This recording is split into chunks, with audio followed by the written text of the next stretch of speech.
This Jerusalem Post podcast is supported by third-party advertising. Welcome to the J-Post headlines.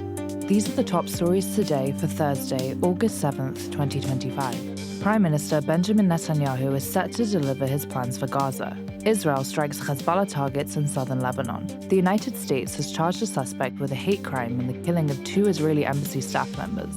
Attacks have been carried out at the El Al office in Paris, with employees needed to be evacuated, and an Israeli anchor and CNN host published a children's book on anti-Semitism.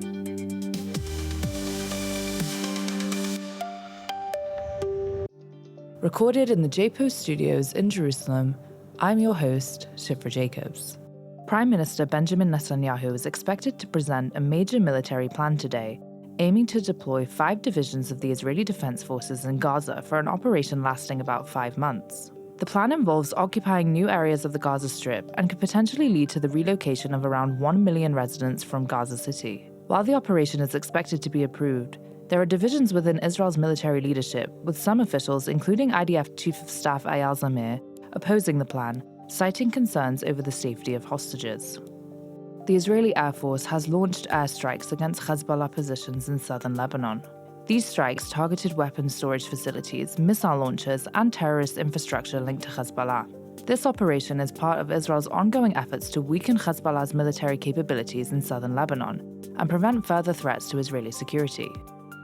In a significant development in the case of the fatal shooting of 2 Israeli embassy staffers in Washington, D.C., the U.S. Justice Department has brought hate crime charges against Elias Rodriguez.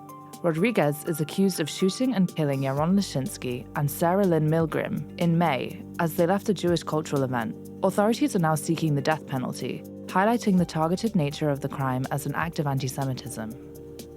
El Al offices in Paris were vandalized in what the company called a harsh anti-Israel incident, with the doors and walls of the building being sprayed with signs saying El Al Genocide Airline. The Israeli company decided to evacuate all its personnel from the French capital after the incident, with another foreign company providing services to customers at the terminal. Israeli news anchor Yonit Levy, along with CNN's Biana Golodrika, has co-authored a children's book titled Don't Feed the Lion, aimed at addressing anti-Semitism and bullying. Set for release in November, the book is intended for children aged 8 to 12 and offers a powerful narrative about confronting hate and discrimination. Levy and Golodriga, both mothers, were inspired to write the book after realizing the scarcity of resources for young readers on the topic of anti-Semitism. They hope their book will help children stand against bias and foster empathy and understanding. For more on today's stories, check the description of this episode.